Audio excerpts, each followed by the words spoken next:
Alors, Windows Server, pour beaucoup, ce nom sonne un peu technique, peut-être même un peu intimidant.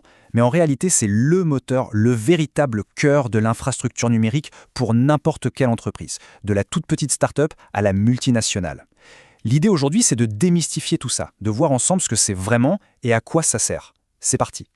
Ok, avant de plonger dans le comment, demandons-nous pourquoi. À quoi ça sert vraiment un serveur? Parce que, au fond, ce n'est pas juste une boîte qui fait du bruit dans un placard. Non, non. Si on oublie les câbles et le jargon technique 2 petites minutes, quelle est la vraie valeur pour une entreprise? C'est là que ça devient intéressant. Voilà, la meilleure façon de se le représenter, c'est de l'imaginer comme le cerveau de l'entreprise. C'est le système nerveux central qui va piloter toutes les opérations numériques. C'est lui qui centralise l'information, qui la traite et qui la distribue là où il faut, quand il le faut. En gros, le concept, il est simple.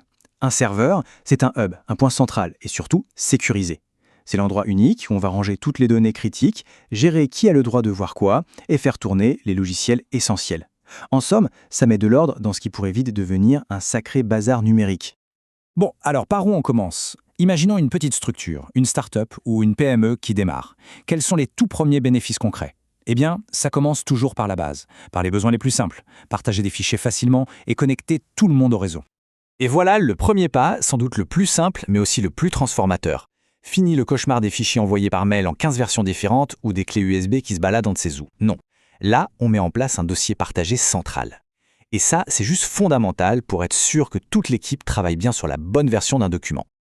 Et ce qui est génial, c'est que même cette fonction de base est super puissante. On peut, par exemple, rendre les fichiers accessibles même sans connexion Internet. On peut aussi cacher des dossiers, disons, sensibles pour que seules les bonnes personnes y aient accès. Et bien sûr, tout est chiffré. La sécurité avant tout. D'accord, on a nos fichiers partagés. Mais comment on connecte tout ce petit monde?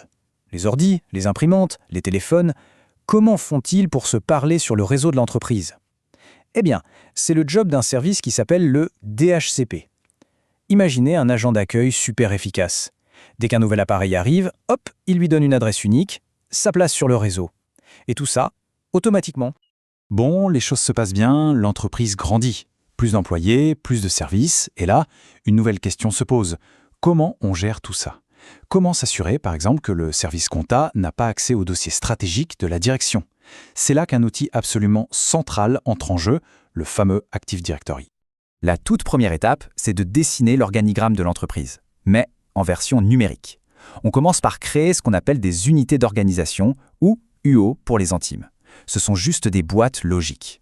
Une boîte pour la direction, une pour la compta, une pour les ventes, vous avez compris l'idée.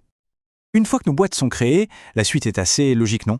On crée les comptes pour chaque collaborateur et on les range dans le bon département, dans la bonne UO. Et voilà, petit à petit, on construit un annuaire d'entreprise qui est propre, structuré et qui a du sens.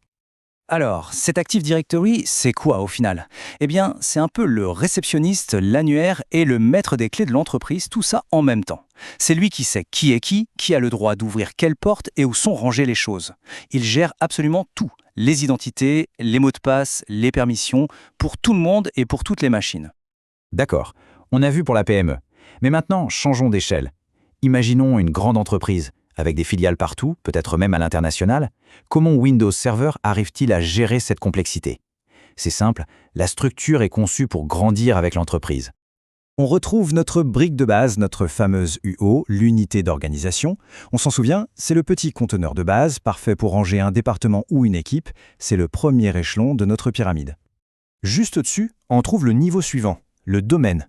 Un domaine, ça regroupe toutes les UO qui appartiennent à une même entité logique. Pensez à une succursale entière ou à un grand site de production. L'important, c'est que tout le monde dans ce domaine partage un socle commun de règles de sécurité. Et tout en haut de la pyramide, on a ce qu'on appelle la forêt. La forêt, c'est l'entreprise dans sa globalité. C'est la collection de tous les domaines. Elle permet à chaque filiale d'avoir une certaine autonomie, tout en s'assurant que tout le monde fait bien partie de la même grande famille, de la même entité corporate. Ce qui est vraiment important de comprendre ici, c'est que cette hiérarchie UO, domaine, forêt, ce n'est pas juste du jargon technique. C'est conçu pour coller parfaitement à la réalité de l'entreprise, à son organigramme. C'est en fait la carte numérique de l'organisation. Ok, donc on a une belle structure, bien organisée, c'est super. Mais une structure, si on ne la protège pas et si on n'en prend pas soin, ça ne sert à rien. La sécurité et la gestion au quotidien, c'est absolument essentiel, peu importe la taille de la boîte. On se souvient de notre petit service DHCP? Celui qui distribue gentiment les adresses réseau? C'est super pratique, mais ça peut aussi être une porte d'entrée pour des problèmes. Imaginez un instant qu'une personne malveillante décide de demander toutes les adresses disponibles en même temps. Qu'est-ce qui se passe? Eh bien, ça porte un nom, c'est une attaque par saturation DHCP. L'idée est simple et vicieuse, l'attaquant inonde le serveur de milliers de fausses demandes jusqu'à ce que le stock d'adresses soit complètement épuisé. Et le résultat est radical. Plus personne ne peut se connecter. Le réseau est KO. Alors, comment on se protège? La première ligne de défense, c'est le pare-feu. Celui qui est intégré à Windows Server agit comme un videur à l'entrée d'une boîte de nuit. Il filtre tout ce qui rentre et sort. Et par défaut, sa règle est simple. Si je ne te connais pas, tu ne rentres pas. C'est le gardien indispensable contre les menaces. Mais la sécurité, ce n'est pas juste un mur, c'est aussi de la surveillance active. Et pour ça, on a le gestionnaire de serveurs. Il faut voir ça comme le tableau de bord d'un avion. Ça donne une vue d'ensemble, en un seul coup d'œil, sur l'état de santé de tout le système. C'est l'outil parfait pour gérer les choses avant qu'elles ne deviennent des problèmes. Et depuis ce cockpit, on voit tout, vraiment tout. Les alertes rouges, les erreurs critiques qui demandent d'agir tout de suite.